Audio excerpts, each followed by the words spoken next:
2024 নতুন বাংলাদেশ, ঐক্যবদ্ধ নতুন বাংলাদেশে একতাবদ্ধ টাইগার ব্যাটার বোলাররাও।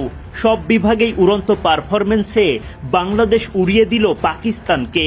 পাকিস্তানের মাটিতে তাদেরকেই হারিয়ে ঐতিহাসিক টেস্ট জয়। এর চেয়ে আনন্দের আর কি বা হতে পারে। প্রথম ইনিংসে মুশফিকদের রাজস্বিক ব্যাটিংয়ের পর দ্বিতীয় ইনিংসে এসে পাকিস্তান লিড পায় মাত্র 29 রানের।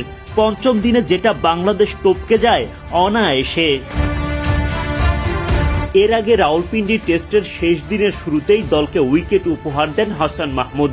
পাকিস্তান অধিনায়ক শান মাসুদ লিটনের হাতে ক্যাচ দিয়ে উইকেট হারালেও আম্পায়ার সিদ্ধান্ত দেন নট আউটের। সঙ্গে সঙ্গে রিভিউ নেন টাইগার অধিনায়ক নাজমুল শান্ত। সফল রিভিউয়ে পাকিস্তান অধিনায়কের উইকেট ঘরে তোলে বাংলাদেশ। নাহিদের বলে ড্রাইভ করতে গিয়ে ব্যর্থ বাবর, হারিয়ে ফেলেন স্ট্যাম্প। পাক ব্যাটারকে বোল্ড করে উল্লাসে ফেটে পড়েন এই তরুণ পেসার। সেই উদযাপনে যোগ দেন বাকি সতীর্থরাও। ফেরার আগে 50 বল থেকে 22 রান করেন বাবর। বুদ্ধিদীপ্ত বোলিংয়ে সাকিব আল হাসান দ্বিতীয় ইনিংসে নিজের প্রথম উইকেট তোলেন। সৌদ শাকিলকে অনেকটা অফসাইডে বল দিলে ব্যালেন্স হারিয়ে ফেলেন।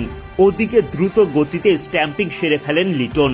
দুঃসময়ে স্বস্তির উইকেট তুলে সাকিবের আগ্রাসী উদযাপন। আব্দুল্লাহ শফিককে ফিরিয়ে সাকিব তোলেন আরও একটা উইকেট। মেহেদী হাসান মিরাজ ফেরান সালমান আলী আগাকে। ম্যাচে তখন বাংলাদেশের জন্য তৈরি হয় শক্ত অবস্থান। পেতে থাকে জয়ের সুবাস। জয়ের স্বপ্নকে বাস্তব করতে দ্বিতীয় সেশনের শুরুতেই শাহিন আফ্রিদিকে ফেরান মিরাজ, আর সাকিব তোলেন নাসিম শাহর উইকেট। যদিও মোহাম্মদ রিজওয়ান গড়ে তোলেন প্রতিরোধ, তবে শেষ পর্যন্ত অল আউট হয়ে যায় পাকিস্তানিরা।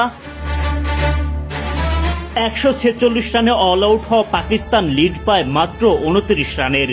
ঐতিহাসিক জয়ের জন্য টাইগারদের দরকার পড়ে মোটে 30 রান, যেটা তুলতে তেমন সমস্যাই হয়নি।